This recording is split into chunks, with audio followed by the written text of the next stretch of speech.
esta mesa redonda sobre resiliencia urbana vinculada a la gestión del agua, que va a moderar don Francisco Cubillo, director de I+D del canal de Isabel II, Pere Malgrat, director de drenaje urbano de Suez Advanced Solutions, Eva Martínez, responsable del área de gestión inteligente del Departamento de Innovación de Aqualia, Francisco Javier Sánchez, aunque ya hemos tenido oportunidad de escuchar, técnico del MAPAMA del Ministerio, experto en planes de inundaciones, y Manuel Gómez, profesor investigador de Ingeniería Civil y Ambiental de la UPC, de la Universidad Politécnica de Cataluña. Ha habido un concepto que me ha inquietado muchísimo de los que nos has ilustrado anteriormente, Francisco, que no sé si trataréis en la mesa, pero que yo desconocía, que es el concepto de inundaciones relámpago. Me ha dado como eso, como un relámpago, cuando lo he escuchado. Mucha suerte y ya podéis empezar. Pues muchas gracias. Buenas tardes a todos. La verdad es que es un placer y un honor moderar esta mesa redonda con un tema tan apasionante, ¿no? Pero y sobre todo porque creo que los organizadores se han preocupado de que estén representados los distintos puntos de vista o al menos algunos de los más significativos en cuanto a la gestión del agua. Y la verdad es que antes de pasar a hacer preguntas, y ya nos hemos coordinado y nos hemos disciplinado todos a ser breves en las introducciones y en las respuestas, y a mí me corresponde asegurar que eso es así, me gustaría compartir yo las reflexiones, esas planificadas, que siempre se hacen cuando se viene en el tren, que es ese momento de planificar la mesa redonda. Y la verdad es que siempre el tema de la resiliencia se repite tanto que damos por sentado que conocemos muy bien de qué se trata, o nadie nos atrevemos a decir que no sabemos muy bien qué es eso de la resiliencia ni cómo corresponde aplicarlo a nuestro área de funcionamiento, de conocimiento, de trabajo. Y me he escrito unas preguntas. La primera, ¿qué es eso de la resiliencia, ¿no? ¿Hablamos de resiliencia o de resiliencias? ¿Somos resilientes nosotros? ¿Son resilientes las infraestructuras? ¿Son resilientes los sistemas hídricos, los ecosistemas, los sistemas urbanos de gestión del agua? Ya, primeras dudas. Segundo, creo que muchas veces, escuchando hablar de resiliencia, creo que estoy hablando de resistencia, de robustez, en vez de resiliencia. Y todos hablamos de resiliencia y en el fondo lleva implícito el fallo. Es como que nos diera miedo hablar de fallo y que resiliencia es nuestra capacidad para afrontar y superar los fallos. Y hablar de resiliencia es reconocer la probabilidad del fallo y nuestra capacidad para resolverlo. Siempre me pregunto, como ingeniero, y entonces, ¿cuánta resiliencia tenemos, ¿no? ¿La medimos? ¿La conocemos? Si somos capaces de cuantificarla, ya que es tan importante, ¿cuánta tenemos? ¿Cuánta querríamos tener? ¿Cuánta podemos permitirnos? Son las preguntas que al menos a mí me surgen alrededor de esto. ¿Cuánto nos cuesta? ¿Cuánto nos costaría ser más resilientes? ¿Cómo lo repercutiríamos? ¿Cómo lo financiaríamos? ¿Quién lo pagaría, ¿no?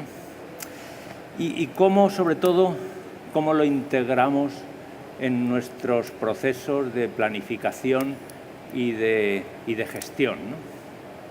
Vuelvo a lo mismo. Si es tan importante, supongo que forma parte de los parámetros y los indicadores que utilizamos en la toma de decisiones y en nuestra planificación. Bueno, pues alrededor de todas estas reflexiones hemos acordado unas preguntas y un reparto y luego iremos resolviéndolo como podamos. Eso hemos acordado, no es cosa mía, ¿eh? Entonces, la primera pregunta va para Eva Martínez. ¿Cómo es y por qué esa evolución del concepto de las Smart Cities a las ciudades resilientes, ¿no? y cómo afecta eso a los servicios dentro del ciclo integral del agua. Gracias. Bueno, como soy la primera, voy a enmarcar un poquito el tema. Sabemos que hay una serie de factores que van a impactar a las ciudades, que impactan y que van a impactar. Entre ellos, el aumento demográfico. Sabemos que en el 2050 habrá un 80% de la población que vive en ciudades. Factores climáticos, por supuesto, el efecto invernadero, tensiones de recursos, agua, energía, combustible, y factores sociales, porque sabemos que los ciudadanos quieren tener una participación activa en la toma de decisiones del gobierno de la ciudad. Tienen unas exigencias cada vez mayores en cuestión de la calidad de los servicios que reciben y también mayores requisitos de sostenibilidad, de garantías, de seguridad. Para responder a estos impactos y a estas exigencias cada vez más elevadas, no solo necesitamos un mayor nivel de tecnología implantada en la ciudad, sino que vamos a necesitar que la ciudad sea capaz de responder y de adaptarse a estos cambios bruscos importantes que va a sufrir y que sea capaz de seguir creciendo de manera planificada, transformarse de manera planificada. En el contexto del ciclo integral del agua, por supuesto, este tema no es ajeno, al contrario, yo creo que impacta incluso de manera todavía más contundente. Se espera que se estima un déficit de agua de un 40% en el 2030. Habrá sequías, inundaciones, temperaturas extremas, por lo cual la ciudad no solo debe tener esas soluciones tecnológicas, sino que debe estar alimentada por soluciones de análisis de Big Data, basadas en economías circulares, con controles analíticos, con una participación ciudadana y que involucre a todos los actores. Y de ahí pasar a esa ciudad resiliente que aplica además pues nuevos modelos de gobernanza. Muchas gracias, Eva. La siguiente pregunta tiene que ver con los costes, ¿no? El título de esta mesa redonda es los costes de la no resiliencia, pero la resiliencia, el serlo, también implica costes, ¿no? Yo no sé cuál es la principal medida, esta va para ti, Pere, para evitar esos grandes costes o para justificarlos, ¿no? Los costes de la no resiliencia. Bien, yo creo que de hecho aplica en muchos ámbitos digamos, de los servicios urbanos, ¿no? Pero en cambio resiliencia, desde luego, aplica, yo creo, como el principal elemento. Nada de lo que decidimos en la ciudad para resolver los problemas y en general en un país debería decidirse sin una planificación previa, ¿no? En España tenemos sobrados ejemplos de dinero tirado a la basura en aeropuertos, autopistas, etcétera, simplemente porque no ha habido planificación, digamos, ¿no? Por tanto, que la no planificación tiene un coste es evidente. Tenemos un país que es un ejemplo, hay miles de casos, desde la piscina cubierta de mi pueblo hasta, ya digo, los 41 aeropuertos que tenemos en España en lugar de los 12 de Alemania, miles de cosas de este tipo. Podemos encontrar muchos ejemplos. En la resiliencia es lo mismo, necesitamos planificar, es el primer elemento. Y la planificación, al final, siempre tiene tres elementos clave. La primera, el hacer un diagnóstico o un análisis de vulnerabilidades, como se dice ahora en muchos ámbitos, de una manera muy holística e integral, ¿no? La resiliencia es un concepto que cada vez más ya no solo va de agua ni solo va de servicios, ahora ya está súper de moda la resiliencia social, por ejemplo, ¿no? Es evidente pues que que todo el impacto migratorio que estamos sufriendo los últimos 2 años ha alterado enormemente más la actividad, por ejemplo, de la Comisión Europea. Ahora dices, ¿cuál es la prioridad en Europa? Es mucho más cómo resolver el impacto migratorio que no cualquier tema que tenga que ver con el medio ambiente, por ejemplo, ¿no? De alguna manera, el ámbito de la resiliencia cada vez se está ampliando más a muchos de los temas, pero en particular, nosotros lo que más nos afecta, que es todo lo que tiene que ver con los servicios del agua, etcétera, creo que es clave ser capaz de tener una planificación que primero pase por un análisis de vulnerabilidades, un diagnóstico, que trate de fijar unos objetivos, porque al final no podemos pretender, por ejemplo, no inundarnos nunca, alguna vez nos tendremos que inundar, y eso nos va a marcar hasta qué vulnerabilidad estamos dispuestos a aceptar, digamos, ¿no? Una vez tengamos claro hasta dónde queremos llegar o qué nos podemos permitir pagar en cuanto al objetivo a cumplir, veremos qué acciones tenemos que hacer para poder lograr esos objetivos que queremos cumplir. Todo eso debería estar en los planes de resiliencia. Todo ello, además, con una doble visión. No solo una visión clásica, que es la que acostumbramos a tener todavía mucho en el mundo del agua, muy de carácter infraestructural, sino hay que ir incorporando el discurso también de la operación y la explotación en general, digamos, ¿no? De alguna manera, la resiliencia no solo obliga a tener identificado qué acciones tenemos que hacer, que a veces suponen implantación de infraestructuras, poner algún tipo de elementos que nos permitan actuar sobre el sistema, pero en general nos va a requerir no solo tener una caja con papel donde haya medidas plasmadas en un plano, sino que tendremos luego que hacer cosas con la ciudad, cosas en nuestro propio ámbito y cosas en coordinación con otros servicios urbanos. Eso requiere una componente de operación en la cual todavía estamos muy poco acostumbrados. Antes hemos visto el ejemplo de Barcelona, donde sí que se está acostumbrado a ello. Tú estás en una empresa que también está acostumbrada a ello, pero todavía es infrecuente, por ejemplo, en los servicios del agua, esta cultura de la operación. De alguna manera, todavía prima mucho la cultura de, más digamos, la ingeniería tradicional, donde yo hago unas infraestructuras, las dejo enterradas y luego casi que van solas, ¿no? Y por tanto, la resiliencia obliga no solo a planificar, sino a planificar con esa visión de tanto de infraestructuras a instalar, etcétera, como de acciones a hacer en cuanto a la operación. Hay que operar la ciudad de otra manera. Fíjate, yo creo, gracias Pérez, que como aquí hay representantes al menos de 3 operadores, no es que sea importante el tener en cuenta la operación, sino que es lo que está en nuestra mano y puede que esté en nuestro ámbito de responsabilidad. Ver cómo empezamos por aquello que tenemos, cómo somos más resilientes con lo que tenemos. Y yo creo que en ese sentido todo lo que son protocolos, planes de contingencia y hacer que eso forme parte de nuestro toma de decisiones de día es importante. Pero otra de las cosas que has dicho en la planificación y con lo que ya se expone, al menos a mí se me ocurre que habría 2 grandes decisiones siempre que tomar a la hora de planificar inversiones. ¿Estamos planificando para la resiliencia o estamos planificando para la resistencia? ¿Estamos planificando para disminuir la probabilidad de que suceda un problema, como una rotura, como una inundación?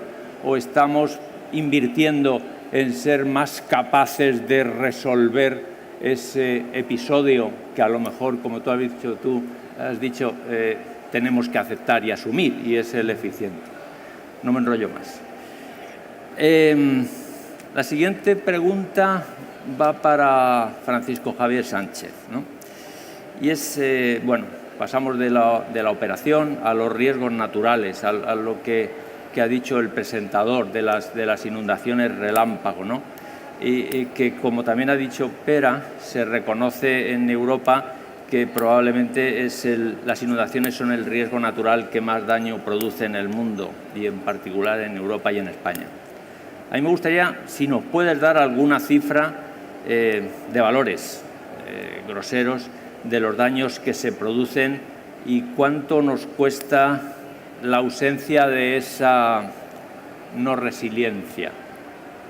Bueno, es una pregunta difícil, pero bueno, normalmente la la cuantificación de los daños que se producen por una catástrofe natural, o en este caso una inundación, pues no suele ser muy exhaustiva, ¿no? Y normalmente los datos más fiables que hay son siempre los de las indemnizaciones a los bienes asegurados, que son los que indemniza el Consorcio de Compensación de Seguros.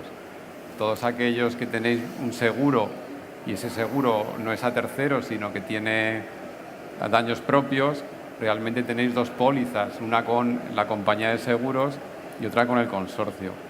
El consorcio sí que lleva, como no podía ser de otra manera, una estadística muy reglada de las indemnizaciones que el consorcio paga. Y en general en inundaciones estamos hablando de unos 150 a 200 millones de euros al año. Son inundaciones pluviales y también algunas costeras, que en España tenemos pocas.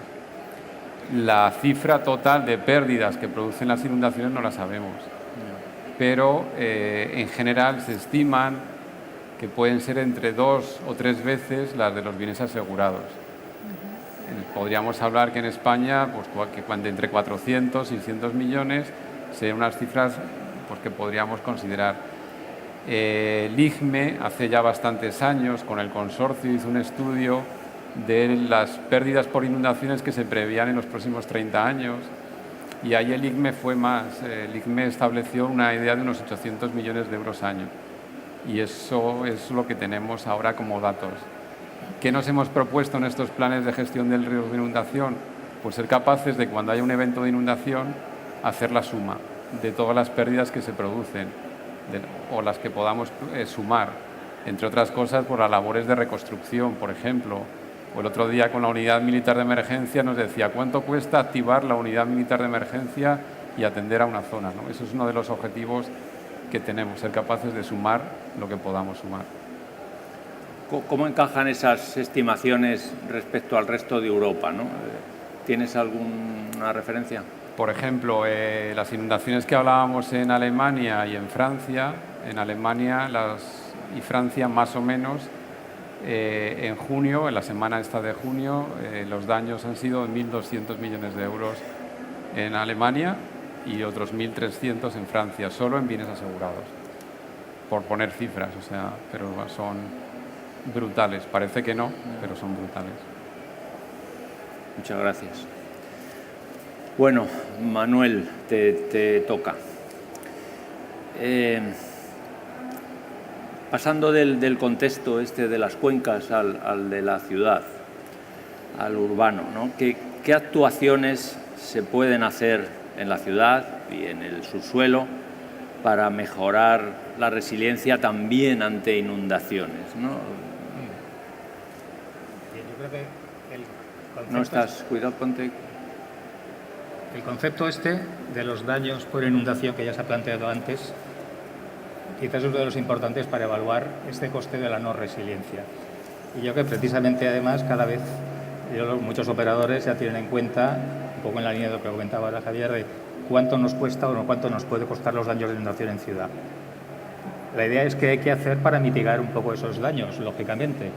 Bueno, pues actuaciones tanto a nivel de la gran infraestructura, que es la enterrada que tenemos, que es mejora de funcionamiento de la misma, mejorar su operación, mantenerla mejor. Y luego otra de las ventajas es que, claro, nuestra estructura, a veces hablamos de estructuras hidráulicas, una diferencia con las estructuras tradicionales es que si se produce una inundación y el agua sale, la estructura sigue allí, no se rompe. Una estructura, digamos, que tiene que resistir el paso, por ejemplo, una estructura de un puente, si falla es que se ha roto y se ha caído, mientras nuestra estructura de alcantarillado sigue allí. Pero por otro lado hay que pensar también de que cuando ella no aguante, el otro elemento fundamental para mitigar la inundación y evaluar lo que pasa es saber cada vez más y mejor qué es lo que sucede en la superficie de la ciudad el día que llueve. Porque es que los daños se producen arriba y nosotros vivimos arriba y no vivimos abajo. Durante años parece que la gente que trabajábamos en el tema de alcantarillado estábamos mucho más preocupados de cómo funcionaba la red abajo y lo de arriba que le den. Y claro, al final uno dice, ¿quién vive abajo? Pues las ratas. Y nosotros donde vivimos, arriba, pues parece que tendríamos que tener un poco más cuidado en saber qué sucede. Esto afortunadamente en los últimos años va cambiando y este concepto de que el drenaje lo constituye tanto la red de alcantarillado como la superficie de la ciudad esto ya se está imponiendo y estos conceptos de drenaje dual ya están introduciéndose más y más en la actividad. Por tanto, habría que actuar tanto por abajo, pero también por arriba. El diseño de la ciudad tiene que incorporar al agua. Me parece que hasta ahora el diseño urbano pues, ha considerado que el agua no existe o que ahí no llueve nunca, y cuando llueve pues se producen esas inundaciones a veces con estos climas que tenemos repentinas, como decía Javier, esas inundaciones relámpago que en menos de una hora podemos tener la ciudad patas arriba.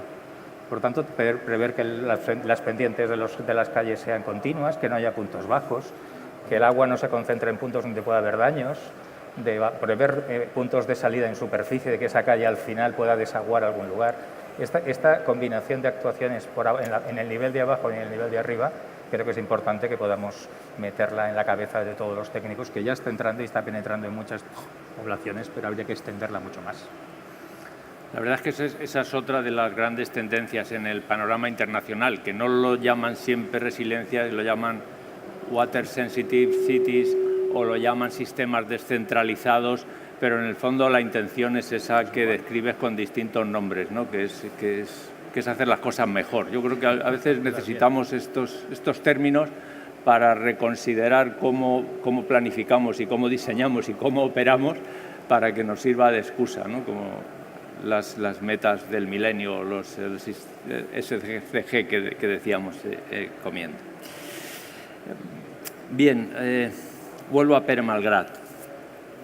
Si alguno en algún momento quiere interrumpir, vale, como hemos acordado, no. ¿Cuáles son los principales escollos para que en la planificación se incluyan estas consideraciones de resiliencia? No digo ya de hacer planes de resiliencia, que me parece todavía que no estamos maduros para ello, aunque a lo mejor sí, sino para que eso forme parte de nuestra planificación y sobre todo para que luego esas medidas identificadas en los planes de acción se implementen. ¿Cuáles ves tú como escollos principales? Bueno, sin duda hay un problema importante de gobernanza, ¿no? Esta resiliencia exige un trabajo conjunto a nivel público-privado, local, regional, nacional, que independientemente de los problemas políticos que sin duda ahora pues probablemente sean más exacerbados, tradicionalmente en el campo del agua pues hemos tenido bastante desbarajuste, ¿no? Un buen ejemplo, estamos en una buena zona para indicarlo. Si miramos de estos edificios hacia el mar y uno se imagina el subsuelo, pues os quedaríais horrorizados de qué es lo que ocurre con los propietarios de instalaciones. Vemos una serie de colectores y encontraríamos pues uno que es del ayuntamiento, otro que es del área metropolitana, otro que es de la ACA, muchos que no son de nadie, y estamos aquí, estamos en Barcelona y en el área metropolitana, y ya hay desbarajuste en el sentido que grandes colectores de pluviales muchas veces no se sabe de quién son. Estas son cosas que ocurren en la práctica. Ahora estamos también, ayer debatíamos en la Comisión de Mejora Urbana de EAS con el tema del Real Decreto que afecta a los aliviaderos. Pues lo mismo, hay miles de aliviaderos que teóricamente tenían que haberse declarado ante el Ministerio o ante los organismos de Cuenca y que nadie los ha declarado. ¿Significa que no existen? No, significa que, bueno, están un poco en el limbo, no son de nadie. Entonces, claro, cuando hablamos de resiliencia, obliga a actuar de una manera coordinada y conjunta y tiene que estar claro quién hace qué en todas las cosas. Como bien apuntabas, ya no solo porque hay que ejecutar infraestructuras, sino que hay que hacer, por ejemplo, protocolos de coordinación. Se requieren para el tema de inundaciones, se requiere para el tema de impacto ambiental, se requiere, por tanto, definir quién hace qué y muchas veces tienen que intervenir 6, 7 organismos. Si ni tan solo está claro de quién son las cosas, uno ya se imagina que es directamente imposible el ponerse de acuerdo, porque ya empezamos, porque, bueno, si es un colector de 5x2 no es de nadie, pues, ¿qué hacemos? ¿Qué hacemos si salta la tapa? ¿Qué hacemos si se inunda lo que hay por encima? Por tanto, hay un problema de gobernanza importantísimo y eso requiere un esfuerzo, yo diría que es ímprobo y muy, muy difícil, tanto a nivel local, regional y local. Cada vez más, y con los tiempos que corren más, los políticos les cuesta más hacer leyes, les cuesta más pactar leyes con todo el mundo y, por tanto, el tema de gobernanza tiene muy, muy mal arreglo, digamos, ¿no? Y el otro gran escollo es la financiación. La financiación, bueno, es como absurdo, ¿no? Estamos en uno de los países de Europa que se paga menos por el agua. Todos los países, como sabéis, Dinamarca, Francia, Alemania, etc., pagan 2 o 3 veces más lo que pagamos nosotros. Hay miles de euros pendientes de inversión que ahora han quedado incrementados pues, con las inversiones de los planes de gestión de inundaciones, con los planes de cuenca. Y todo el mundo, si os fijáis, ahora al que se le ocurra decir casi que mantiene la tarifa del agua, vamos, que le cortan el cuello. Estamos en un momento que es terrible en ese sentido, ¿no? Es absurdo, hay mucha cosa a hacer y en cambio parece que lo que mandan los cánones, oye tú, el agua ni tocarla, digamos, ¿no? Con lo cual es evidente que es imposible resolver nada. O sea, los problemas seguirán y seguirán agravándose porque el no hacer nada no implica que el tema se resuelve solo, ¿no? Hay muchos países que, siguiendo esta dinámica, han llegado a un momento que se les colapsan las infraestructuras, cada vez tienen más inundaciones, por tanto tenemos un problema serio con la financiación. Muchas gracias. La verdad es que yo siempre que oigo hablar de resiliencia me entran todas las dudas y más que he planteado, pero cuando escucho que las soluciones son de gobernanza, estando de acuerdo, pienso, ¿y cómo se le mete el diente a eso, ¿no? ¿Es solo cosa nuestra de este país o es más común? Y siendo verdad, creo que es uno de los grandes retos que tenemos, el ver cómo somos capaces de concretar los aspectos de gobernanza. Hablabas de costes y tú, Francisco Javier, has enunciado y has dado cifras que te agradezco especialmente de estimaciones de los costes derivados de las inundaciones. Pero, ¿qué presupuesto? A mí me gustaría saber si tienes las cifras o si te atreves a estimarlas. Hay en las administraciones públicas españolas para la resiliencia. Seguro que no hay ninguna partida presupuestaria, a lo mejor sí, que dice para la resiliencia, pero identificando una posible relación entre algunos de los conceptos y la resiliencia, ¿qué presupuesto se asigna ahora mismo a la resiliencia en inundaciones? Bueno, espero que no se oiga ahora. No se oye. Bueno, en general, como concepto en el capítulo presupuestario, yo creo que no hay ningún concepto que hable de resiliencia. Pero sí que yo lo podría asumir, ¿no? ¿Qué presupuesto tenemos en prevención y en recuperación, ¿no? Podríamos decir, ¿no?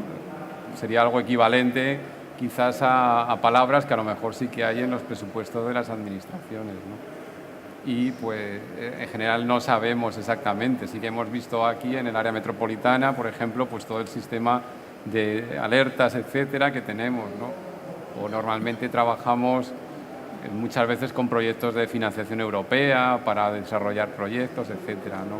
Pero en general el presupuesto de lo que las administraciones dedican a la prevención no suele ser ni muy alto ni muy público.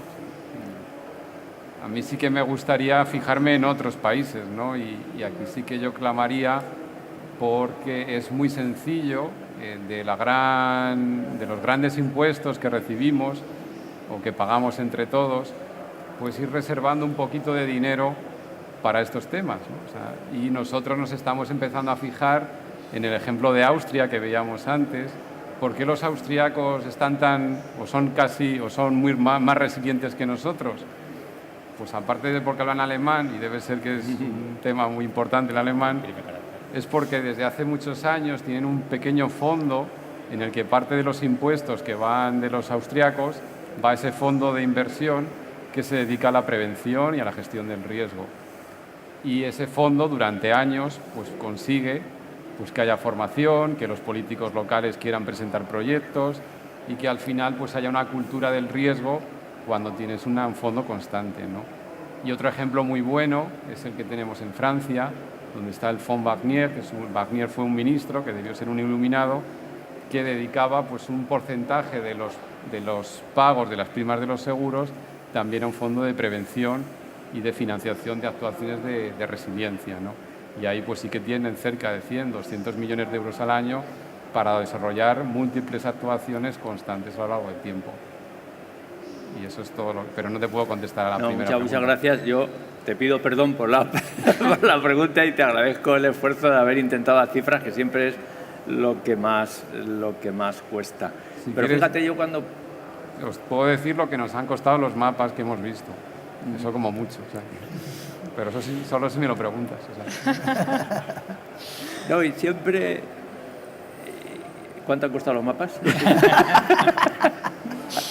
Bueno, pues los mapas, ahora que me lo preguntas, han costado 30 millones de euros.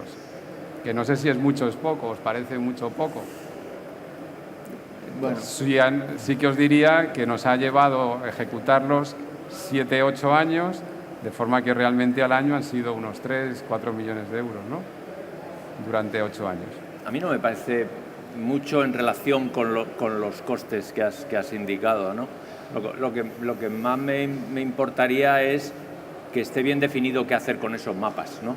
Porque a veces somos capaces de hacer ese esfuerzo de generar los mapas y de no tener en paralelo decidido cómo utilizarlos, cómo interpretarlos, cómo aplicarlos, ¿no? Y esa es un poco mi parte de la reflexión, que siempre miramos a los demás, a aquellos que pensamos que están más desarrollados y vemos el dinero que asignan, ¿no? Pero yo, fíjate, creo los envidio más, aparte de por los recursos que asignan, por su capacidad para tener procedimientos y para protocolos y planes de contingencia, que a lo mejor luego no saben qué hacer con ellos, pero sí lo necesitan más en sus culturas, ¿no? De tener procedimentado qué hacer incluso en ese hipotético episodio, ¿no? que todavía no ha sucedido. Eva, y desde el punto de vista de un operador, como es el caso de Aqualia, si tuvieras que decir o concretar qué estáis haciendo, o si quieres generalizar qué se está haciendo para la resiliencia. Te vuelvo a decir lo mismo, probablemente no aparezca en ningún concepto presupuestario, como ha dicho Francisco Javier, pero asimilable, ¿qué estáis haciendo respecto a la resiliencia? A ver, nosotros tenemos varias líneas de actuación que juntándolas, aunándolas, pues nos lleva a lo mejor a este concepto de ciudad resiliente. Y siguiendo un poco con lo que decía Pere, pues una de las estrategias es trabajar conjuntamente con la administración. Porque la resiliencia no tiene sentido sin la administración, sin que sepa qué papel se juega desde administración hasta operador, hasta ciudadano, conocer el papel relevante de cada uno de los actores. Entonces, por un lado, la administración, por el papel tan relevante que juega. Por otro lado, seguir trabajando en la multicanalidad. Para mí, en cuestión de la comunicación externa e interna de los procesos del agua, para que llegue al ciudadano, para que entienda los procesos del agua, involucrarlo en la medida que sea posible para que lo entienda y que sepa que juega también un papel relevante. Entonces, es verdad que esto suena como muy global, pero de alguna manera la resiliencia tiene ese concepto de planificación a todos los niveles que hemos estado comentando a lo largo de las preguntas. A nivel más tecnológico, pues nosotros estamos desarrollando sistemas inteligentes en los que se tienen en cuenta pues, datos climáticos, predicciones meteorológicas, que nos van a permitir también hacer esos desarrollos de predicción para poder adelantarnos o conocer en la medida posible pues, esos eventos extremos que pueden llegar. Y luego seguir basando todo eso en los conceptos que conocemos y que venimos trabajando de control analítico automatizado, temas de economía circular, reutilización, es decir, aunar todos esos conceptos para hacerla más resiliente, no crear un concepto nuevo, sino aunarlo para de esa manera estar mejor preparados. Así en líneas generales. Muchas gracias. Creo que está muy bien. Muchas gracias. Manuel, la verdad es que hemos hablado de planificación, ha hablado Pérez de la operación y no hemos hablado de mantenimiento, ¿no? Es como que el patito más feo en la parte que tú has dicho más fea de las redes de saneamiento y drenaje. Si tuviéramos que hablar de qué consecuencias tiene todo este nuevo paradigma de la resiliencia en las políticas de mantenimiento y operación de las redes de drenaje urbano, ¿cómo lo ves tú? Bien, creo que en el fondo, como has dicho también antes, esto del concepto de resiliencia nueva, pues puede servir para fijar un poco más de atención a lo que ya estábamos haciendo, pero puede darse un objetivo de transmisión más a la ciudadanía de recuperarnos antes de los daños o minimizar también estos daños. Entonces, claro, si el objetivo es cada vez que operemos mejor, que funcionemos mejor nuestras estructuras hidráulicas, nuestro alcantarillado en este caso, y minimicemos los daños, pues hombre, habría que mantenerlas en las mejores condiciones posibles. ¿Y eso qué supone? Pues que lo que ya se está haciendo pues se incremente, se potencie más y se utilicen mejores tecnologías pues de inspección, de control, de limpieza, e incluso, como ya se ha comentado también en alguna pregunta, el tema de que la operación durante un evento pueda también ayudar a mitigar, a reducir un poco los posibles daños. O sea, al final, esos objetivos que parecían rutinarios de que, pues nada, se mantiene la operación, se mantiene el conducto tal y se revisa un número de veces por año, dice, bueno, ¿el objetivo cuál es? Pues hombre, aparte de que funcione la infraestructura, esté en mejores condiciones, todo eso tiene un fin. Tiene un fin de minimizar los daños, minimizar los costes de inundación que tenga en la superficie, eso que hablábamos antes. ¿Por qué limpia abajo? Pues limpia abajo para evitar daños arriba. Pues de nuevo está otra vez todo interconectado y el operador pues puede también, de común acuerdo con la propiedad, con la ciudad correspondiente, mejorar mucho, invertir más en este tipo de actuaciones, invertir en inventario. La verdad es que las grandes ciudades quizás sí que tienen una buena información de su red, pero es que uno empieza a preguntar en otras ciudades grandes también, pero de no tan grandes como Madrid y Barcelona, por ejemplo, y el panorama puede ser penoso, por no decir descorazonador. Dice, no, creo que por ahí tengo recuerdo una vez que nos vinieron a consultar, dice, ¿tenéis las cotas del terreno de las tapas? Dice, no, pero la red va bastante superficial, así que tú mismo. O sea, vale. Entonces, ese es el tipo de actuaciones que yo lo he incluido todo en el concepto operación-mantenimiento, que cuanto mejor funcionen estas cosas por abajo y también por arriba actuemos mejor, pues yo creo que minimizaremos los daños de inundación y podemos decir eso, que somos más resilientes. ¿A costa de qué? Pues a costa de actuar en estas vías. A mí me parece que igual que he dicho antes, con la operación, el mantenimiento tiene un potencial grandísimo, ¿no? Y en el caso del drenaje urbano, el mantenerlos limpios es algo tan obvio que en muchos casos los colapsos son la consecuencia de un mal mantenimiento y no de un episodio relámpago. Bueno, nos quedan 5 minutos. Lo habéis hecho tan bien y os habéis portado tan bien dentro del tiempo establecido que queda para una última reflexión o para una rueda rápida. Yo he tomado algunas notas. Resiliencia son daños, hace falta recursos, hace falta procedimientos, hace falta tecnologías. Hemos hablado poco de tecnologías, lo cual está bien porque se supone, ¿no? De capacidades, ¿no? De la formación y la capacidad de habilidades, ¿no? Para gestionar este nuevo paradigma que no tenemos. Yo creo que es otro de los retos. Eso no lo habéis dicho, pero se me ha ocurrido, lo he apuntado. Y hablábamos de resiliencia a medida y de reguladores, no sé si lo has apuntado tú, y ¿os imagináis en un marco de regulación el que se cuantifique la resiliencia, ¿no? En sequías, aquí hablamos solo, parece, de inundaciones, las sequías, los problemas de calidad del agua, los episodios, ataques terroristas que están tan lamentablemente de moda.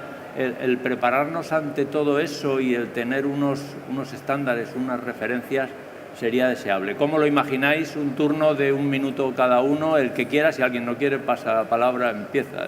Bueno. Tú, que te has portado tan bien. Pues nada, yo sí que lo imagino. O sea, realmente, desgraciadamente, nosotros no tenemos esa cultura, quizás, de los protocolos, de la prevención, etcétera. Tenía un amigo que hablaba que se iba a nombrar la Dirección General de Improvisación y Salir del Paso, y que era la dirección general más importante del Ministerio de Fomento, por decir algo. Pero yo creo que sí que podemos y que debemos, y que ese es el camino. O sea, ese es el camino y poco a poco lo estamos haciendo. O sea, que... Manuel. Yo en este aspecto, lo que tú comentabas de tenemos una carencia de un regulador, porque esto es una competencia municipal, el tema de la inundación, el problema del agua en ciudad, y donde ahí yo creo que también cada uno hace lo que puede, buenamente hace o deshace o no hace.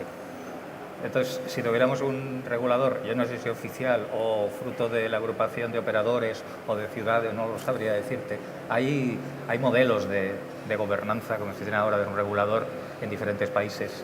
Pues esto podría como mínimo dar unas guías, permitiría al menos decir, oye, pues podríamos hacer esto, y luego cada uno lamentablemente aparece el otro tema, que ya se ha apuntado, que es el de los costes. Cualquier actuación es carísima y las capacidades financieras de los municipios pues son las que son, muy limitadas. Entonces ahí habría que entrar en otro sistema de negociación o regulación con las componentes de las comunidades autónomas o de la administración central para que hubiera alguna transferencia de fondos para hacer esto, pero sí, fondos y recursos harán falta.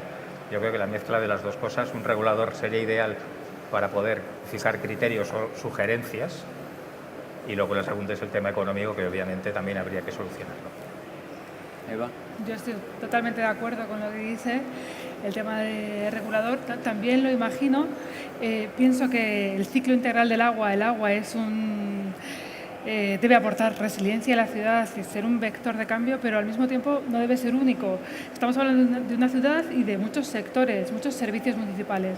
No debemos fijarnos solamente en el agua como, bueno, es nuestro tema y es el importante, pero sí tener en cuenta los impactos en el resto de los servicios, de la energía, de electricidad, y de una manera conjunta es la manera en la que yo entiendo esa ciudad resiliente del futuro y de ahora, ¿no? Claro. Pero de una manera integrada, exactamente. Espera. Sí, completamente de acuerdo. Hoy creo que Enrique nos ha presentado el libro de regulación que diga mucho con lo que estamos diciendo. AEAS desde hace varios años está remarcando esa necesidad y sin duda ayudaría a este regulador y, por supuesto, ayudaría a que hubiera una regulación, claro, porque esta resiliencia obliga a un trabajo que no es fácil, al cual no estamos nada acostumbrados, donde los diversos niveles de la administración pública deben coordinarse, donde diversas empresas de servicios tienen que coordinarse, entre ellas y con las propias administraciones. Todo ello, aparte que haya protocolos, hombre, si hay algún tipo de regulación nacional que lo fuerce, al final ayuda. Si uno mira los últimos 25 años en España, lo que más nos ha ayudado a avanzar al campo del agua han sido las directivas europeas, porque nos marcan obligaciones y esas obligaciones, además, si no se cumplen, luego hay multas, etc. Todo esto ayuda, motiva, y digamos, esto nos ayudaría mucho a cambiar el escenario, porque si no, tal como somos y tal como funciona este país, la verdad es que va a ser complicado. Con lo que nos hemos quejado de las directivas europeas y las transposiciones. Bueno, pues la verdad es que yo, antes de dar paso a Enrique Cabrera, que va a hacer un resumen de lo que se ha visto hoy, sí quiero dar las gracias muy especialmente a los participantes por vuestras respuesdas. Y no voy a decir porque cumpláis el tiempo, porque eso parece que es lo normal, pero es que habéis cumplido maravillosamente bien. Con lo cual, muchas gracias de mi parte y os pido un aplauso para todos.